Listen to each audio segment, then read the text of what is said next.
This is the Gospel according to John, the 10th chapter, beginning with the 11th verse. I am the good shepherd. The good shepherd lays down his life for the sheep. The hired hand, who is not the shepherd and does not own the sheep, sees the wolf coming and leaves the sheep and runs away. And the wolf snatches them and scatters them. The hired hand runs away because the hired hand does not care for the sheep. I am the good shepherd. I know my own, and my own know me, just as the Father knows me, and I know the Father. And I lay down my life for the sheep. I have other sheep that do not belong to this fold. I must bring them also, and they will listen to my voice. So there will be one flock, one shepherd. For this reason the Father loves me, because I lay down my life in order to take it up again. No one takes it from me, but I lay it down of my own accord. I have power to lay it down, and I have power to take it up again. I have received this command from my Father. This is the gospel of the Lord. Thanks be to God. You may be seated.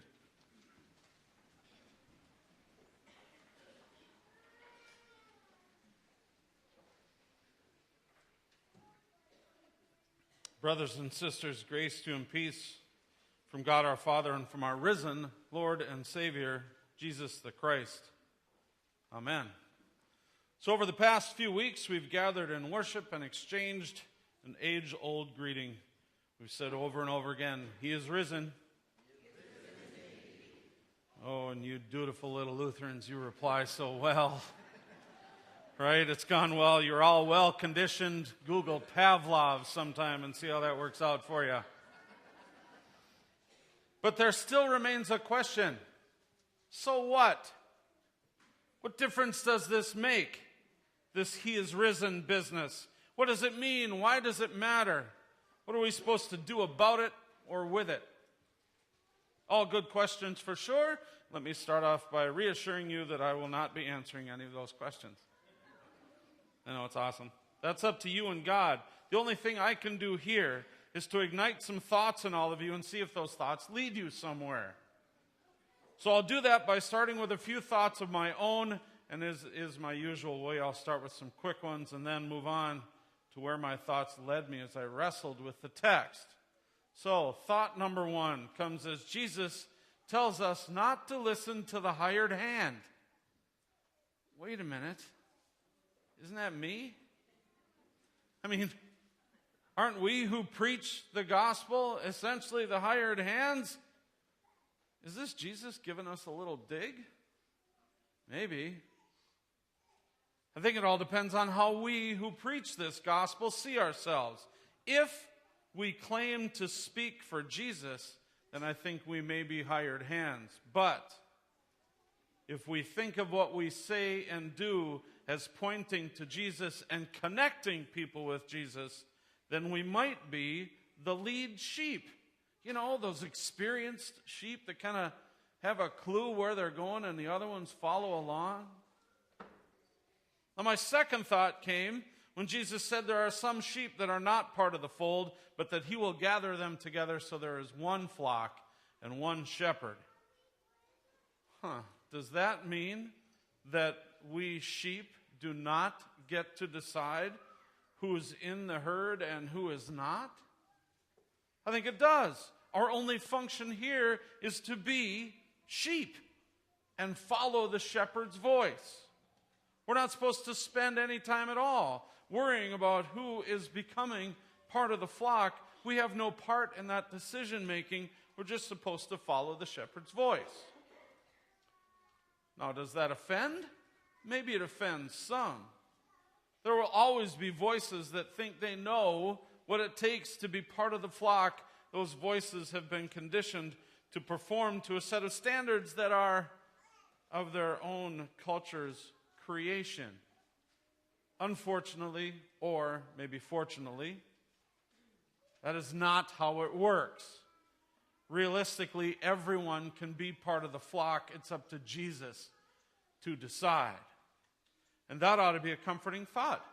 It means that this whole who is in and who is out thing is not your responsibility.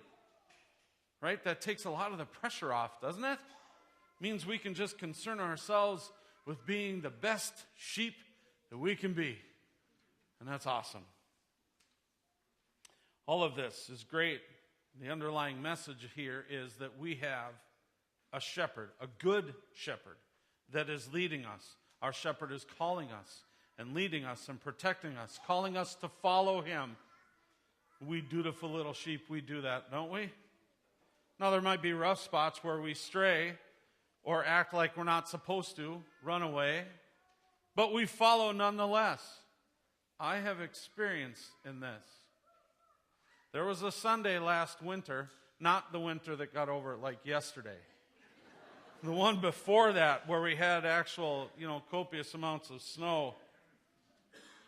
There was one Sunday last winter where my 3 little horses got out. I have 3 little horses. They stand about this high. They look like triplets, but they're not. They're just very inbred. No judgment. So leave it alone and move on. Anyway, they had gotten out that Saturday night, and I didn't know it when I left for church on Sunday. So as I worked through the morning, my wife got a call from our neighbor that the horses were in his yard. He's a beautiful man who doesn't seem to care, but his wife is a fairly significant gardener, which means she loves the byproduct of having my horses there, but she doesn't like what they do to the garden. So my wife and my mother went over there to see what they could do, and as the neighbors tried to contain these horses, some other neighbors joined the party. Remember, I'm at church, oblivious to the festivities that are unfolding 12 miles west of here. So there were neighbors on ATVs chasing my critters. There were people in pickups on the road trying to contain them. There were people running around on foot in the snow. There was even a suggestion that somebody should just cut the neighbor's fence and let them in with the horses that the neighbors had so that at least they would be contained. Thank God that didn't happen. The last thing I need is those 3 little mares bred. Boy, no, I don't want it. I love them. I don't want any more. In any case, this chase went on for quite a while, and eventually everyone gave up and resigned themselves to the fact that my little mares are just too wild to deal with, and they're completely out of control. Well, around lunchtime, I got done and went home and discovered this fiasco. So I got my little 2-gallon bucket, my little white pail. I put some Timothy grass pellets in there, and I walked over to where the horses were, and I said, "Come on, ladies, it's time to go home." And they followed me home single file. All the way through where they had gotten over the fence, because there was a lot of snow, all the way into the center pen so I could shut the gate behind them, all the way into the barn, and stood there and waited for their pellets. No problem. They know me. They follow me. Nobody else can get close to them. If any of you came there, they'd be 30 feet away, and that's as close as you're going to get.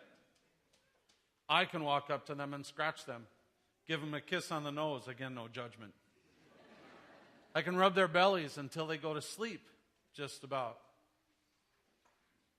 That's how it works when the flock knows the shepherd's voice. Now, there's a difference here. We little sheep have been known to follow other voices, and that usually doesn't turn out very well. We've seen it play out. There's a shepherd in our midst that is definitely not the good shepherd. The bad shepherd is one that leads us into places where we should not go and we should not be. Our good shepherd leads us to places of comfort and provision. He leads us to places where we are fed and watered with the bread of life and the living water that makes sure that we are never again thirsty. The bad shepherd leads us into places that lead to starvation and eternal thirst. The bad shepherd leaves us in those places without protection and abandons us to the wolves. The bad shepherd is worse than the hired hand who runs away at the first sign of danger. The bad shepherd actually intentionally leads us into danger. But the good shepherd leads us to places where we are protected. The grass is lush. The streams flow clear and cool. There is shade and cool breezes. And then this good shepherd teaches us and talks to us so that we get to know his voice, so that we live into what he intends, so that we listen and we learn. That way, when new sheep come into the flock, we can teach them that this shepherd that we follow will always lead us to places of comfort and life and not into danger and death. Now, that's not to say we won't run into rough spots. We know we will. But as the text points out, we have this good shepherd with us and not the hired hand. If we only had the hired hand, if we only followed one who is not committed to us, then when these times of danger came upon us, the one who is supposed to care for us would turn and run. That would leave us to the mercy of the elements and the predators. But we're not. We are at the mercy of the shepherd.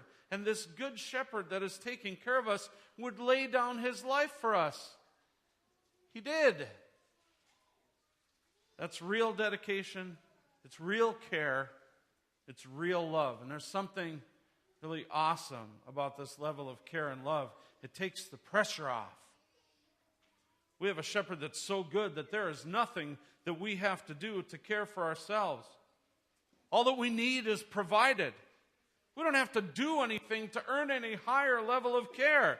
We don't have to perform better or listen harder or go farther or run faster or produce more wool or any of that.